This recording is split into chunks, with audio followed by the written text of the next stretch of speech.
28,62,12,206 રૂપિયા રોકડા cache, hard cash આ દાન પેટીમાંથી નીકળ્યા। રાજસ્થાનના ચિત્તોડગઢની અંદર એક ભાદરોડા ગામ છે અને આ ભાદરોડા ગામની અંદર સાવરિયા શેઠનું મંદિર છે। આ મંદિર વિશે બધા જાણે છે, આખી દુનિયાની અંદર આ મંદિર છે એ પ્રસિદ્ધ છે અને દર વર્ષે અમાવસ્યાના પહેલાં ચતુર્દશીના દિવસે આ મંદિરની જે દાન પેટીઓ છે એ ખોલવામાં આવે છે।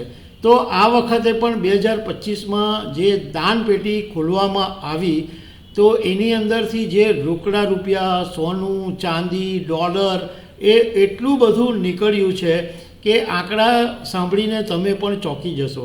દર વર્ષે કરોડો રૂપિયાનું જે દાન છે એ ભક્તો એકદમ દિલ ખોલીને આપે છે અને આ વખતે પણ લોકોએ દાનની સરવાણી વહાવી દીધી છે।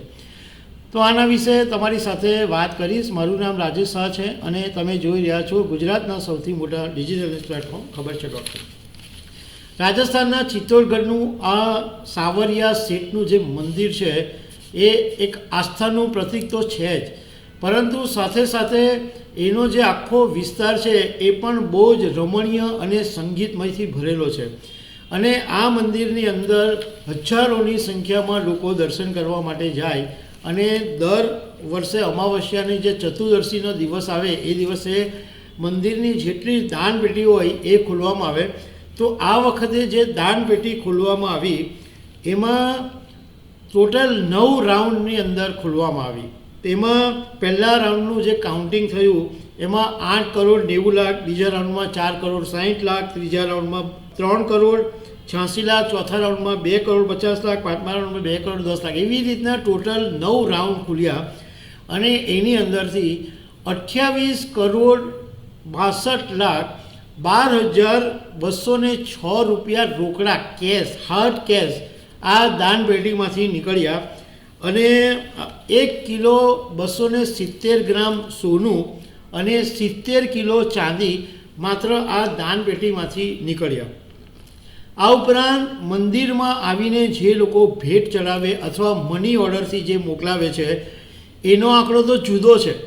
ભેટ જે લોકોએ ચડાવી છે એમાં 4,75,00,000 રૂપિયા, 4,75,33,304 રૂપિયા ભેટ, 565 ગ્રામ સોનું અને 73 કિલો ચાંદી ભેટ અથવા મની ઓર્ડર સ્વરૂપે મંદિરને મળેલી છે।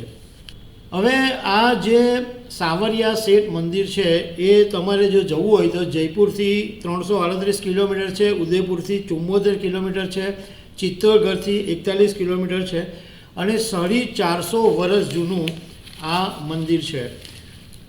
હવે તમે મીરાબાઈનું ભજન, પ્રસિદ્ધ ભજન સાંભળ્યું હશે કે મેરે તો ગિરધર ગોપાલ દૂસરો ના કોઈ।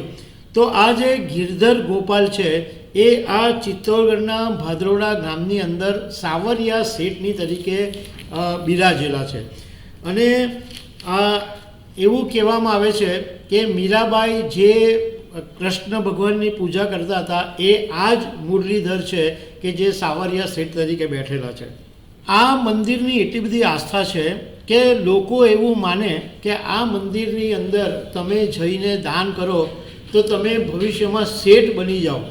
કારણ કે ઘણા લોકો એવું માને કે આ મંદિરમાં જેટલો ચઢાવો કરો એટલે તમે જેટલા રૂપિયા મૂકો એનાથી ડબલ તમને મળે છે એવા અનુભવ ઘણા બધા લોકોને થયા છે। લોકો એવું માને છે અને ઘણા બધા લોકો તો મોટા મોટા વેપારીઓ તો સાવરિયા શેઠને પાર્ટનર બનાવે છે કે ભગવાનની ભાગીદારી, અને નોકરિયાત લોકો પણ પોતાનો જે હિસ્સો છે એ સાવરિયા શેઠનો એમ કરીને માને છે। એટલી બધી માનતા છે અને ઘણા બધા લોકોને આનો અનુભવ બી એવો થયો છે કે સાવરિયા શેઠની અંદર જેટલું ચડાવ્યું એના કરતાં ડબલથી પણ વધારે એમને પાછું મળ્યું છે। હવે આ મંદિરની એક લોકવાયકા ઘણી બધી છે, પણ એક લોકવાયકા એવી છે કે મીરાબાઈ છે એ આ ગિરધર ગોપાલની જે પ્રતિમા છે એ સાથે લઈ અને ભ્રમણ કરતા હતા અને એ પ્રતિમા પછી એમણે એક દયારામ નામના સંતને આપેલી અને આ જ્યારે ઔરંગઝેબ ભારતની અંદર મંદિરો પર ચઢાઈ કરીને તોડફોડ કરતો હતો ત્યારે આ દયારામે આ ભાદરોડાના એક ઝાડની નીચે આ પ્રતિમાઓને છુપાવી દીધેલી.